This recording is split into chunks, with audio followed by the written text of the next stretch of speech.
सर्वेभ्य विद्यार्थिभ्य नमो नमः। Myself doctor Kalpana Shangi, SMCC government college Abu road.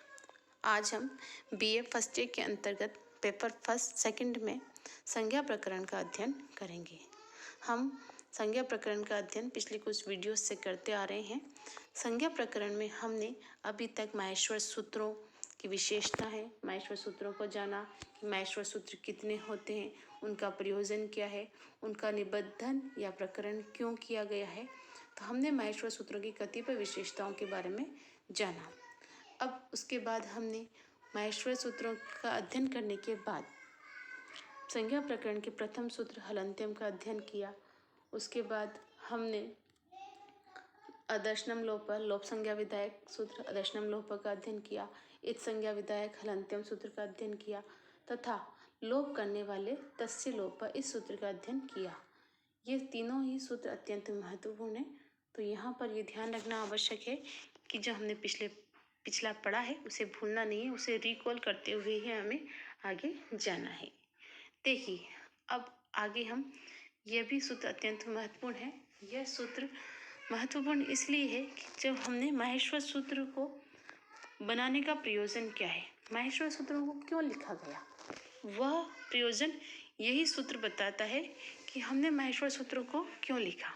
अगर माहेश्वर सूत्र नहीं होते तो क्या होता, यह प्रश्न इस सूत्र के द्वारा ही हमें इसका हल मिलता है।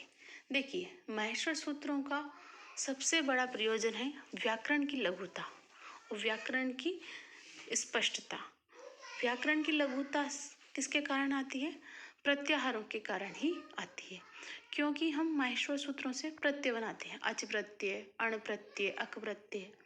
अगर माहेश्वर सूत्र नहीं होते या हम इनसे प्रत्याहार नहीं बनाते तो क्या होता, हमें डायरेक्ट क्यों बनना पड़ता। जैसे हम सूत्र पढ़ते हैं यण संधि का इको यणची, तो शॉर्ट रूप में लिख देते हैं इको यणची कि इक के स्थान पर यण आदेश होता है। अगर इको यणची सूत्र प्रत्याहार नहीं होते, इक प्रत्याहार नहीं होता, यण प्रत्याहार नहीं होता, अच प्रत्याहार नहीं होता, तो सूत्र नहीं बनता। और सूत्र नहीं बनता तो हमें पूरा ये लिखना, परिभाषा के रूप में लिखना पड़ता कि ई उ री ली के स्थान पे य व र ल आदेश हो जाता है यदि अ आ ई उ परे हो तो हमें इतनी बड़ी परिभाषा इसकी लिखनी पड़ती। तो अभी लगभग 3900 समथिंग सूत्र हैं अष्टाध्यायी में, और यदि प्रत्याहार नहीं होते तो शायद इसकी संख्या और भी ज़्यादा हो जाती। तो इसीलिए सबसे पहले किसका गठन निबंधन किया गया? माहेश्वर सूत्रों का, ताकि हम इनसे क्या बना सकें? प्रत्याहार बना सकें। तो ये जो हमारा सूत्र है आदिर अंत्येन सहेता, आदिर अंत्येन सहेता, ये सूत्र प्रत्याहार बनाने का कार्य करता है, या यूं कहें कि यह सूत्र प्रत्याहार संज्ञा करता है। तो पहला प्रश्न यहीं से बनेगा आपके लिए कि ये सूत्र कौन सी संज्ञा करता है? प्रत्याहार संज्ञा करता है। नंबर 2 प्रश्न कि इसे कौन सा सूत्र कहा जाता है? तो इसे हम प्रत्याहार सूत्र भी कहते हैं। तो ये दोनों ही प्रश्न यहाँ से बनते हैं। किसी प्रकार से पूछा सकता है कि आदिर अंत्येन सूत्र कौन सी संज्ञा करता है? तो प्रत्याहार संज्ञा करता है। अथवा प्रत्याहार विधायक सूत्र बताइए, तो वह सूत्र कौन सा है? आदिर अंत्येन संहिता। अथवा ये भी पूछा जा सकता है कि प्रत्याहार सूत्र किसे कहा गया है, और 4 ऑप्शन आपके पास दिए जा सकते हैं। तो किसी भी प्रकार से यहाँ से प्रश्न किया जा सकता है। तो देखिए, यह सूत्र प्रत्याहार संज्ञा करता है, प्रत्याहार सूत्र भी इसे कहा जाता है। देखिए, हम सूत्र का अर्थ इसके विग्रह से करेंगे। आदिर आरंभिक वर्ण, अंतिम अंतिम, स साथ, इता जुड़ता है, इता यानी इत संज्ञक। जब आदि वर्ण अंतिम इत संज्ञक के साथ जुड़ता है, तो आरंभिक वर्ण अंतिम किसके साथ जुड़ता है? इत संज्ञक के साथ जुड़ता है, तो वो क्या बन जाते हैं? प्रत्याहार बन जाते हैं। देखिए, परिभाषा में नीचे लिखा हुआ है, आदि वर्ण जब अंतिम इत संज्ञक के साथ जुड़ता है तो वह न केवल अपनी अपितु अपने मध्य में आने वाले सभी वर्णों की संज्ञा बताता है। यहाँ पे संख्या की जगह क्या होगा, संज्ञा बताता है।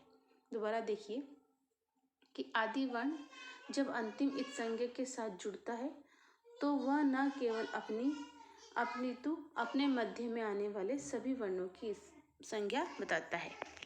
अब ये सूत्र प्रत्याहार बनाने का कार्य करता है। और प्रत्याहार में कितने वर्ण होते हैं, 2 वर्ण। प्रथम वर्ण स्वर और व्यंजन कोई सा भी हो सकता है, लेकिन अंतिम वर्ण हमेशा क्या होगा, व्यंजन ही होगा। केवल एक प्रत्याहार है, र प्रत्याहार, उसको छोड़ के। तो प्रत्याहार में हमेशा कितने वर्ण होंगे, 2 प्रायः। एक आध इसका अपवाद भी है। और प्रथम वर्ण स्वर भी हो सकता है और व्यंजन भी हो सकता है, किंतु अंतिम वर्ण हमेशा व्यंजन ही होगा, किंतु किसको छोड़कर, र प्रत्याहार को छोड़कर। तो देखिए प्रत्याहार बनाने का सबसे सरल तरीका ये है कि एक तो हम ये याद रखें, जैसे अण प्रत्याहार बनाना है तो अ से लेकर न तक के वर्ण, कहाँ तक के वर्ण, न तक के वर्ण। तो अ ई उ हम न को नहीं लिखेंगे और नहीं गिनेंगे। अ से लेकर न तक के वर्ण आएंगे जिसमें से हम किसको नहीं गिनेंगे, ण को नहीं गिनेंगे। तो अण प्रत्याहार में कौन कौन से वर्ण आए, अ ई उ। अगर कहा जाए कि अक प्रत्याहार बनाओ तो देखिए कैसे बनेगा, अ से लेके क तक के वर्ण, लेकिन पीछे के वर्ण हलंत वर्ण हम छोड़ देंगे। अ ई उ ण माहेश्वर सूत्र इसके लिए याद होने चाहिए। अ ई उ ण को छोड़ दो, री री और क को भी हम छोड़ देंगे। तो कितने वर्ण आएंगे, अ ई उ री ली। अब जैसे अच प्रत्याहार, कौन सा प्रत्याहार, अच। देखिए आ से लेके कहाँ तक वर्ण लिखने, च तक। और च कहाँ पे आएगा, आय उ च, चौथे वाले सूत्र में। तो देखिए अ ई उ री री ए ओ ऐ औ। तो इस प्रकार ये सारे वर्ण इसमें आ जाएंगे। तो हमें ये ध्यान रखना है कि जो प्रत्याहार आपसे पूछा गया है यहाँ से लेके यहाँ तक के वर्ण गिनने, लेकिन पीछे के हलंत वर्णों का परिगणन उसमें नहीं होगा। वैसे तो आपके पास यहाँ पे सारणी उपलब्ध है, किंतु फिर भी अगर हम खुद प्रत्याहार बनाएंगे तो ये हमारे लिए ज़्यादा लाभदायक होगा, क्योंकि आगे हमें ही ये कार्य करना है। इसलिए ये ऐसा इसलिए कि यदि मैं बना के दे दूँ या आप किसी भी पुस्तक से देख लेंगे तो वो चीज़ आपको याद नहीं होगी, और याद नहीं होगी तो वो प्रयोग, जब तक वो प्रयोग में नहीं आएगी तब तक याद नहीं होगी। तो इसलिए हमेशा मैंने जो आपको प्रत्याहार बनाने का तरीका बताया उसे ध्यान में रखना है, और अगर आप इसका बार बार रिपीटेशन करते रहेंगे तो आपको ये याद हो जाएगा। तो सबसे पहले हमें माहेश्वर सूत्र याद करने हैं। उसके बाद हमें एक चीज़ और ध्यान में रखनी है कि प्रत्याहार बनाने का सबसे सरल तरीका वही है जो मैंने आपको बताया। लेकिन अगर हम इसे यूँ ना करके, अगर जैसे हम लिखा अक प्रत्याहार लिखो, तो अक प्रत्याहार में मैंने आपको वैज्ञानिक क्रम बताया था, तो उसमें अक प्रत्याहार अ से लेके क तक सभी ऋतु स्वर है। तो आप देखिए अ ई उ री ली सभी ऋतु स्वर है, तो हम ये भी लिख सकते हैं कि ऋतु स्वर। मतलब याद करने का तरीका, ताकि जब हम संधि में इसे पढ़ें या प्रत्यय के अंतर्गत हम इसे पढ़ें, जिस भी टॉपिक के अंतर्गत हम ये सूत्र हमारे आएंगे तो वहाँ पर हमें जैसे ही सूत्र हो सामने होगा तो हमारे दिमाग में प्रत्याहार क्लिक होना चाहिए कि हाँ इसमें कौन सा वर्ण आएगा। उसके लिए माहेश्वर सूत्रों का याद होना आवश्यक है। उसके साथ साथ उनका वैज्ञानिक क्रम जो मेरे द्वारा आपको बताया गया है वो भी याद होना आवश्यक है, ताकि हम प्रत्याहार आसानी से बना सकें। देखो वैसे तो माहेश्वर सूत्रों ये प्रत्याहारों की संख्या 44 मानी गई है। कुछ विद्वान 43 भी मानते हैं और कुछ 41 भी मानते हैं। ये अलग अलग विद्वानों पर निर्भर है। फिर भी मैंने कुछ महत्वपूर्ण प्रत्याहार आपके सामने हैं। वैसे तो 44 ही हैं। देखिए अण प्रत्याहार अ ई उ, अक में अ ई उ री ली, तो अ ई उ री ली के हम स्थान में लिख सकते हैं ऋसु स्वर। अक में उक में उ री ली, एंग में ए ओ, अच में सभी स्वर अ से लेके जल तक, तो हम लिख सकते हैं इसमें स्वर। इसीलिए हम स्वर संधि को कौन सी संधि कहते हैं, अच संधि। इच में इसे लेके च तक देखो ई उ री ली ए ओ ऐ औ। एच में सभी दीर्घ स्वर आ जाएंगे ए ओ ऐ औ। ऐच में केवल ऐ और औ। अट में अ से लेके ट तक देखिए सभी स्वर आ गए, और उसके बाद ह य व र आ गया। अब हमने कहा था 2 बार बनते हैं, एक बार तो मात्र कितने वर्ण आए 3, और एक बार देखिए सभी स्वर आ गए और ह य व र ल आ गया। अट में ल नहीं आया और अण में ल आया है। इण में ई से लेके वही ल तक अ को छोड़कर, यण में य व ल, अम में सभी स्वर आ गए, ह य व र ल भी आ गया और सभी वर्गों के कौन से वर्ण आ गए पंचम वर्ण। तो यदि हम इस तरह से याद रखेंगे तो हमें याद करने में ज़्यादा आसानी होगी।